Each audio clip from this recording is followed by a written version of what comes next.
If you're a woman over 60, your muscles are disappearing faster than your husband's, your brother's, or any man your age. And it isn't just about time in the gym. Researchers who tracked women through the menopause transition found something most people never hear about. Muscle strength that had been declining slowly for decades suddenly speeds up by as much as 3 times over just a few short years. Not gradually, not politely. It happens fast enough that most women don't notice until they're struggling to open a jar, climb a flight of stairs without stopping, or push themselves up off the floor using both hands and a piece of furniture. Today we're talking about why this happens to women specifically, why it isn't the same story as male muscle loss, and the one protein rule that can actually slow it down before it takes more than it has to. Here's what almost nobody tells you at your annual physical. After the age of 30, everyone, men and women, loses somewhere between 3 and 8% of their muscle mass per decade. That's the number you'll find in most textbooks, and it's the number most doctors have in their heads when they reassure you that a little stiffness or a little weakness is just part of getting older. But that number describes an average curve. It is not what happens to a woman's body during and after menopause. The study of women's health. Across the nation, a long-running research project that has followed more than 3,000 women through midlife found that muscle strength doesn't decline in a straight line for women the way it roughly does for men.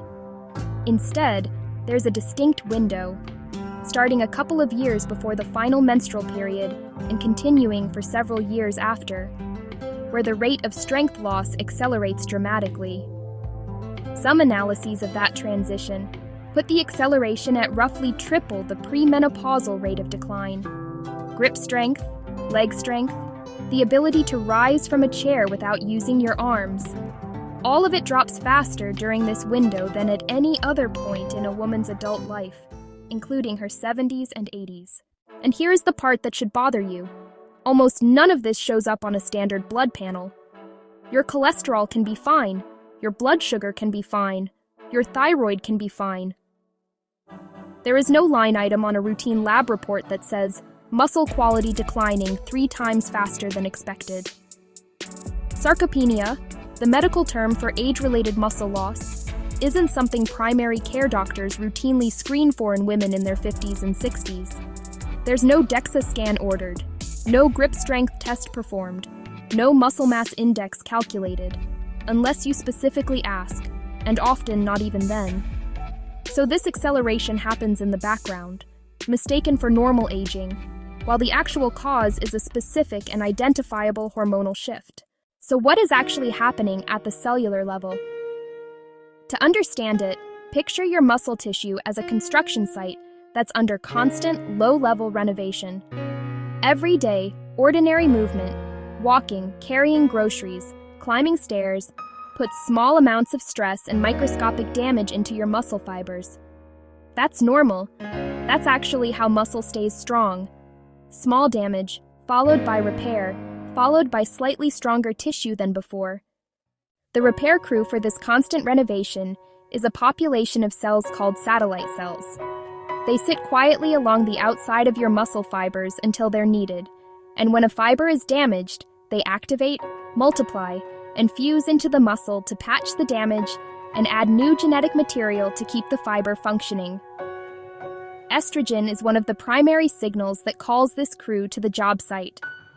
Estrogen receptors sit directly on satellite cells and on the muscle fibers themselves, and estrogen appears to help keep those cells primed and ready to respond quickly when damage occurs. When estrogen drops sharply during the menopause transition, that signal weakens. The satellite cells don't disappear, but they respond more slowly and less reliably. Damage that would have been patched within a day or two starts to linger. Multiply that delay across every single day of ordinary life for months and years, and you get a slow, compounding deficit. Fibers that shrink instead of rebuild, connective tissue that stiffens instead of staying pliable. Estrogen also plays a direct role in how your muscles use the protein you eat. It supports something researchers call anabolic sensitivity, how efficiently your body converts dietary amino acids into new muscle tissue.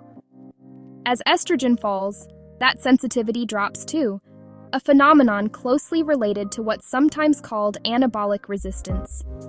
In practical terms, this means the same plate of chicken and vegetables that built muscle efficiently at 35 does noticeably less work at 58, simply because the hormonal environment that used to amplify it has changed. This isn't a motivation problem or a discipline problem. It's a biochemistry problem, and it's specific to the hormonal shift women go through that men, on a very different hormonal timeline, largely don't experience in the same compressed window. There's a second mechanism worth understanding. Estrogen also influences collagen production in the connective tissue, tendons, ligaments, and the fascia that wraps every muscle fiber.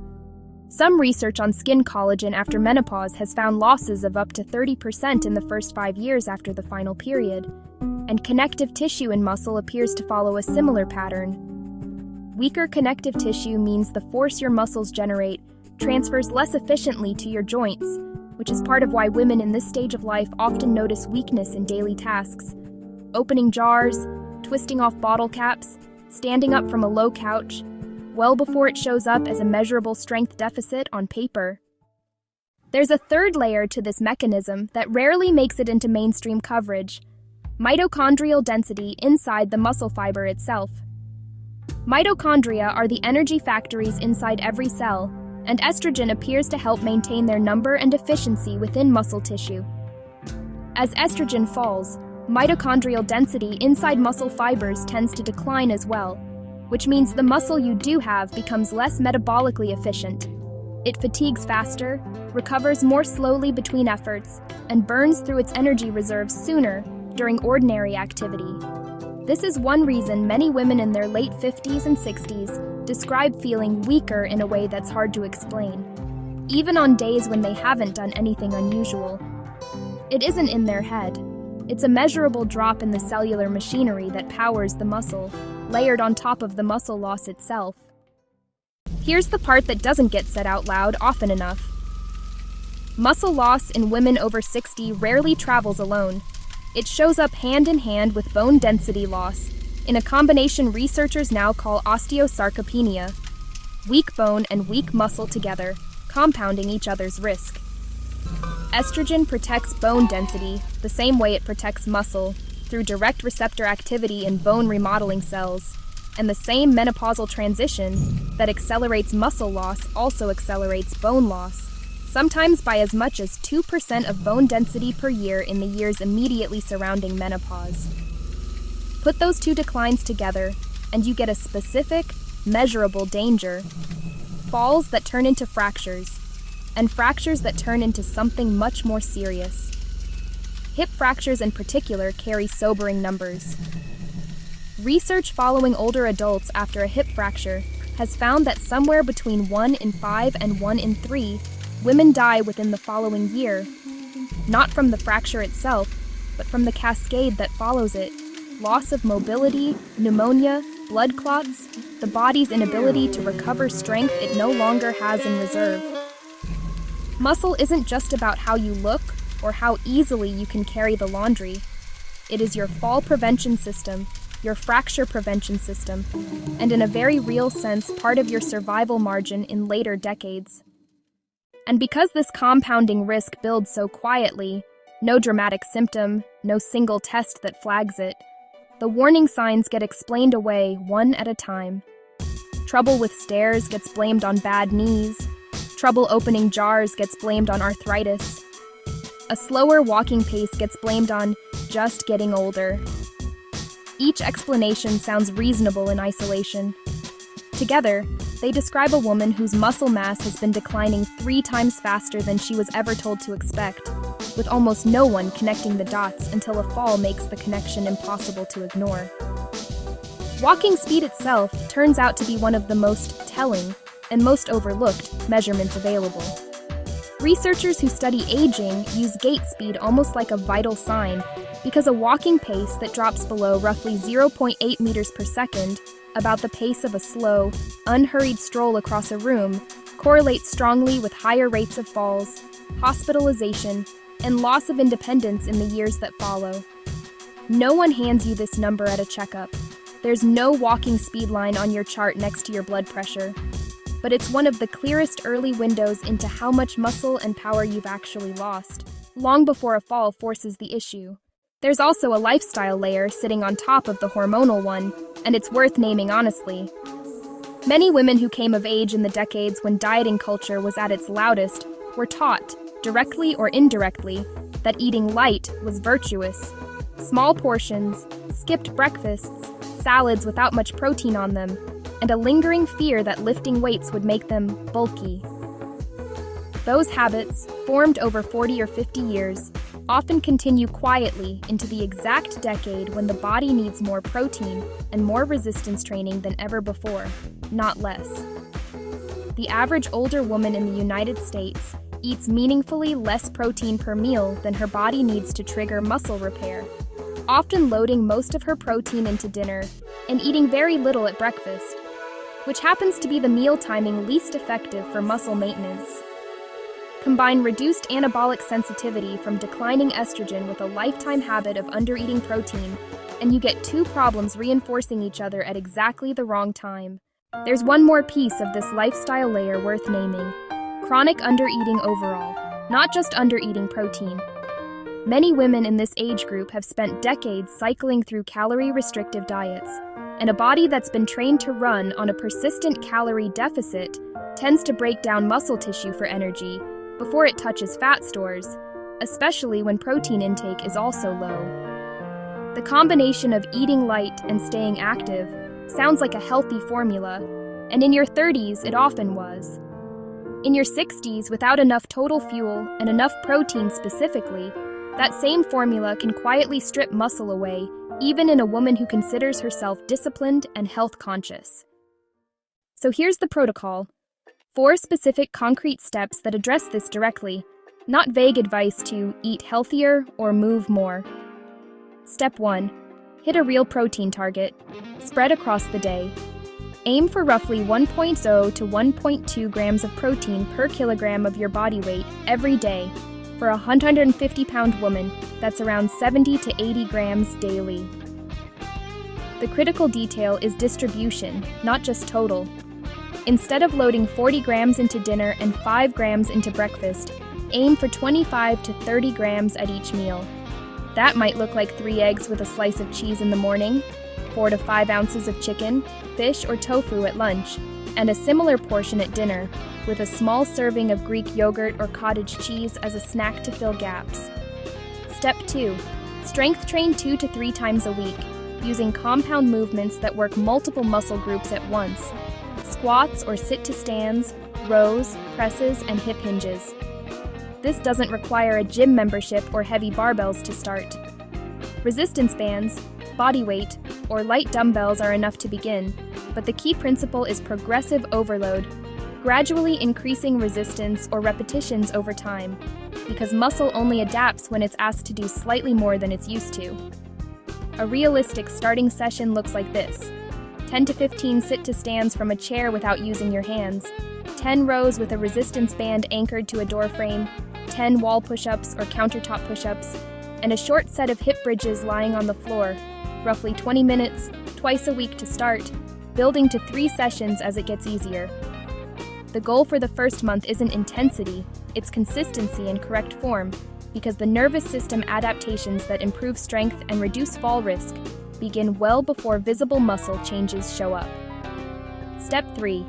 Don't ignore the supporting nutrients. Vitamin D plays a direct role in muscle fiber function, and deficiency is extremely common in women over 60, especially in northern climates, or for anyone who spends most of the day indoors. A blood test can confirm your level, but many women benefit from 1,000 to 2,000 IU daily, alongside adequate calcium and magnesium.